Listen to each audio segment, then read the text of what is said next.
alunos! Eu sou a Juliana, esse é o curso de filosofia e hoje a gente vai falar sobre o Aristóteles. O Aristóteles é um dos mais importantes filósofos da história da filosofia, também do mundo grego antigo. Ele foi aluno do Platão, sobre quem a gente já conversou, estudou quase 20 anos na Academia do Platão, que é a escola que o Platão montou lá em Atenas. Embora ele tenha estudado em Atenas, ele mesmo era de uma outra cidade chamada Estagira. Ele vem de Estagira, então, para estudar lá em Atenas, mas antes ele vai passar, enfim, antes, durante e depois ele vai passar por diversos lugares, tem uma vida que acaba circulando mais do que a média, para depois se fixar em Atenas de uma vez, com o seu Liceu. O nome da escola do Aristóteles era Liceu. Ela funcionava de um jeito um pouco diferente da Academia do Platão, que era aquela que estava escrito lá na porta, então, que quem entra ali precisa saber geometria. O Liceu do Aristóteles ficava fora de Atenas, numa região de florestas, de bosques, em que então tinha bastante espaço para ele caminhar com os alunos, de maneira que ele ganha esse apelido, né? Eles falam desse nome, né, dos filósofos peripatéticos. Então, os filósofos que caminham enquanto fazem filosofia. E isso tem tudo a ver com o tipo de filosofia que vai fazer o Aristóteles. Então, ele produziu muito sobre muitas coisas, vocês vão ver que é praticamente uma característica da maneira como ele pensa, que ele tenha capilarizado a sua produção para tantos campos diferentes e tem aberto tantos campos de conhecimento. Porque é isso, ele vai ser muito pioneiro no pensar de diversas áreas que depois vão ter um desenvolvimento, uma vida própria ao longo da nossa história, até hoje.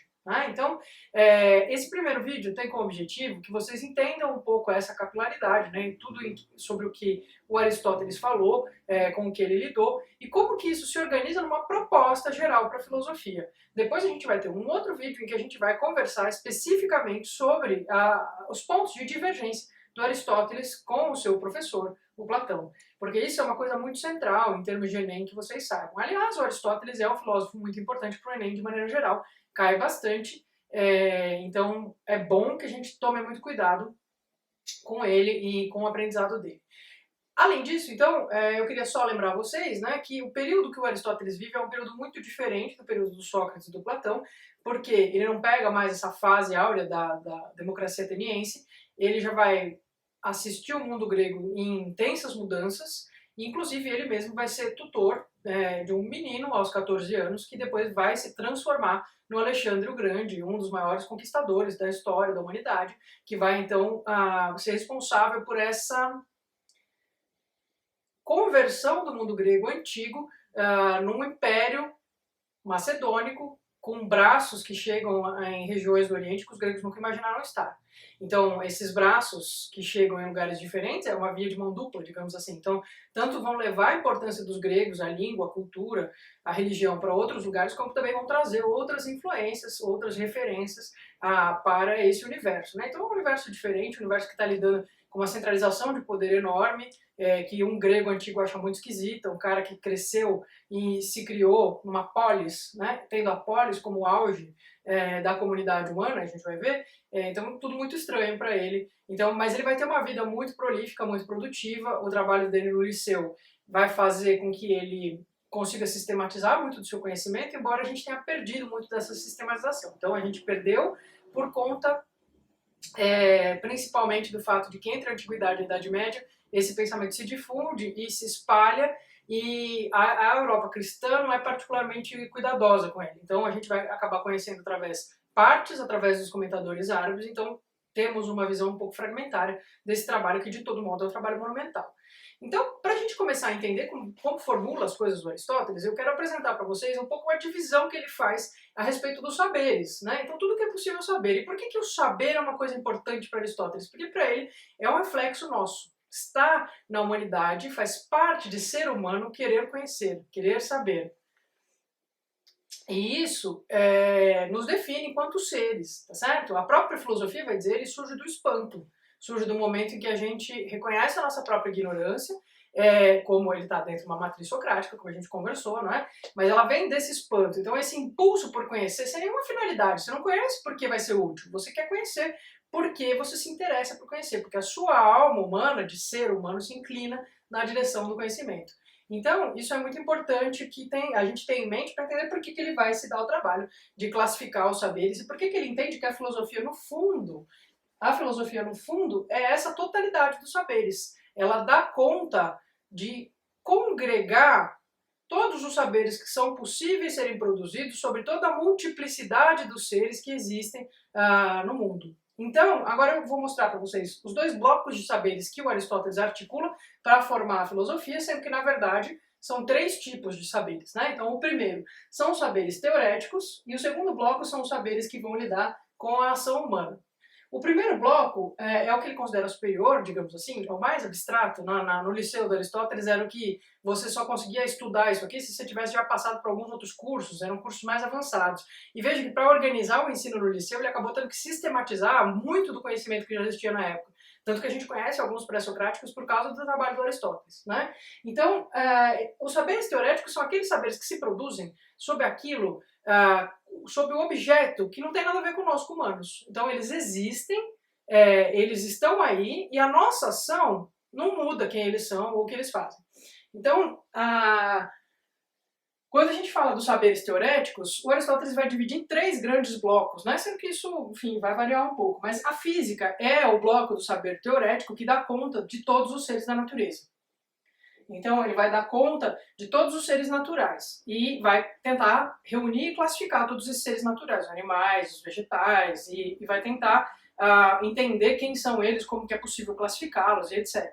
Então, a física do Aristóteles, ela reuniria todas as ciências naturais que a gente conhece, praticamente, estariam reunidas um pouco aqui.